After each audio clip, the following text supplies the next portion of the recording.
Rip Van വിങ്കിൾ. അമേരിക്കയിലെ കാറ്റ്സ്കിൽ മലനിരകളും അതിന്റെ താഴ്വാരത്തിലൂടെ കിലുകിലാരവം പൊഴിച്ച് ഒഴുകുന്ന ഹഡ്സൺ നദിയുമാണ് കഥയുടെ പശ്ചാത്തലം. അടിവാരത്തിൽ മരം കൊണ്ടുണ്ടാക്കിയ വീടുകളിലൊന്നിലെ ഗൃഹനാഥനാണ് റിപ്പ് വാൻ വിങ്കിൾ. ഒരു പാവം മനുഷ്യൻ, കുട്ടികൾക്കും നാട്ടുകാർക്കും പ്രിയങ്കരൻ. പക്ഷേ ഭാര്യയെ നല്ല പേടിയുണ്ട്. ആ പ്രദേശത്തെ സ്ത്രീകൾ ഭർത്താക്കന്മാരോട് പറയും റിപ്പ് വാൻ വിങ്കിളിനെ കണ്ടുപഠിക്കാൻ. കുട്ടികളോടൊപ്പം കളിക്കാൻ വലിയ ഇഷ്ടമാണ്. അവരോടൊപ്പം തലകുത്തി മറിയും, മല കയറും, പട്ടം പറപ്പിക്കും. സ്ത്രീകളുടെ പരദൂഷണം മറ്റുള്ളവർക്ക് എത്തിച്ചു കൊടുക്കാൻ വലിയ താല്പര്യമാണ്. പക്ഷേ വീട്ടിൽ ഉപകാരമുള്ള ഒരു ജോലിയും അയാൾ ചെയ്യാറില്ല. സ്വന്തമായി കൃഷിയിടമുണ്ടെങ്കിലും ദേഹമിളക്കി ഒരു പണിയും ചെയ്യില്ല. അച്ഛന്റെ രീതികൾ പിന്തുടരുന്നവരായിരുന്നു റിപ്പിന്റെ മക്കളും. ഇതുകൊണ്ടൊക്കെ തന്നെ ഭാര്യയുമായി എന്നും വഴക്കുണ്ടാകും. സഹികെട്ട് ഒരു ദിവസം റിപ്പ് വീട് വിട്ടിറങ്ങി. കൂടെ പ്രിയപ്പെട്ട നായ വുൾഫുമുണ്ട്. അവർ കാറ്റ്സ്കിൽ മലയിലേക്ക് കയറി. പോകുന്ന വഴിയിൽ ഒരു കുറിയ മനുഷ്യൻ റിപ്പിന്റെ പേര് വിളിച്ചു. അദ്ദേഹത്തിന്റെ കൂടെ ഒരു ഇരുട്ടറയിലെത്തി. അവിടെ കുള്ളന്മാർ വേറെയുമുണ്ട്. നടുക്ക് ഒരു പന്തം കത്തുന്നുണ്ട്. തികഞ്ഞ മൗനത്തിലാണ് എല്ലാവരും. അവർ കഴിക്കുന്ന മദ്യം റിപ്പിനു കൊടുത്തു. നല്ല സുഖം തോന്നിയ റിപ്പ് കൂടുതൽ കൂടുതൽ വാങ്ങിക്കഴിച്ചു. അയാൾ നല്ല ഉറക്കത്തിലായി. ഉറക്കമുണർന്നപ്പോൾ ശരീരം കല്ലുപോലെ തോന്നി. സമീപത്ത് വെച്ചിരുന്ന തോക്ക് തുരുമ്പെടുത്ത് നശിച്ചു കൊണ്ടിരിക്കുന്നു. വുൾഫിനെ കാണാനില്ല. ഒരുവിധം എഴുന്നേറ്റു വീട്ടിലേക്ക് നടക്കാൻ തുടങ്ങി.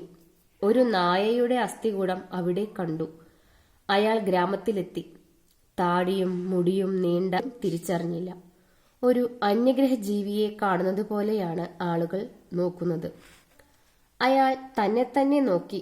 കാര്യമായ മാറ്റം തനിക്കും വന്നിരിക്കുന്നു.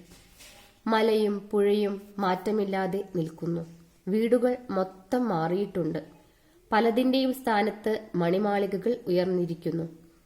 തന്റെ വീടിനടുത്തെത്തിയപ്പോൾ ഞെട്ടിപ്പോയി. അത് ജീർണിച്ചു പോയിരിക്കുന്നു.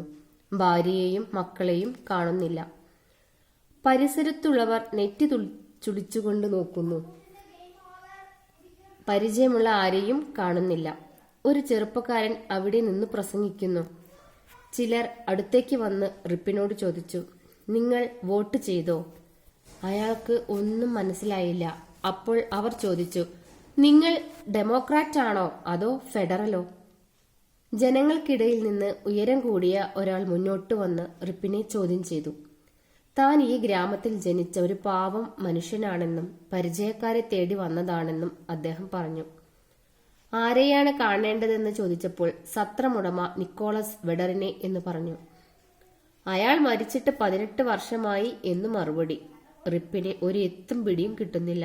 പല പേരുകളും പറഞ്ഞിട്ടും ആരും അവിടെ ഉണ്ടായിരുന്നില്ല. അപ്പോഴാണ് ഒരു കൈക്കുഞ്ഞിനെയും എടുത്ത് ഒരു യുവതി മുന്നോട്ട് വന്നത്. കുഞ്ഞ് കരയുന്നുണ്ടായിരുന്നു. മോനെ റിപ്പേ, നീ പേടിക്കേണ്ട എന്ന് യുവതി പറഞ്ഞപ്പോൾ, മോളെ നിന്റെ പേരെന്താ എന്ന് റിപ്പ് ചോദിച്ചു. ജൂഡിത്ത് ഗാർഡനർ, അവൾ പറഞ്ഞു. അച്ഛന്റെ പേരോ? Rip Van Winkle. പക്ഷേ അദ്ദേഹം ഞങ്ങളെ വിട്ടുപോയിട്ട് 20 വർഷമായി. മോളുടെ അമ്മയോ? അച്ഛൻ പോയതോടെ അമ്മ അവശയായി. അധികം വൈകാതെ മരിച്ചു. റിപ്പ് യുവതിയുടെ കൈകൾ കൂട്ടിപ്പിടിച്ചുകൊണ്ട് പറഞ്ഞു. മോളെ, നിന്റെ അച്ഛനാണ് ഞാൻ. അയ്യോ, ഇത് നമ്മുടെ റിപ്പ് വാൻ വിങ്കിൾ തന്നെ, അവിടെയുണ്ടായിരുന്ന ഒരു വൃദ്ധയും പറഞ്ഞു. തനിക്ക് സംഭവിച്ച കാര്യങ്ങൾ റിപ്പ് എല്ലാവരോടുമായി പറഞ്ഞു. കേട്ടവർ മിഴിച്ചു നിന്നു. റിപ്പ് വാൻ പണ്ടത്തെ പോലെ ഒരു പണിയും ചെയ്യാതെ അവിടെയുള്ള ഹോട്ടലിന്റെ മുന്നിൽ വന്നിരിക്കുകയും തന്റെ പഴയ കഥകൾ പറഞ്ഞുകൊണ്ടിരിക്കുകയും ചെയ്തു.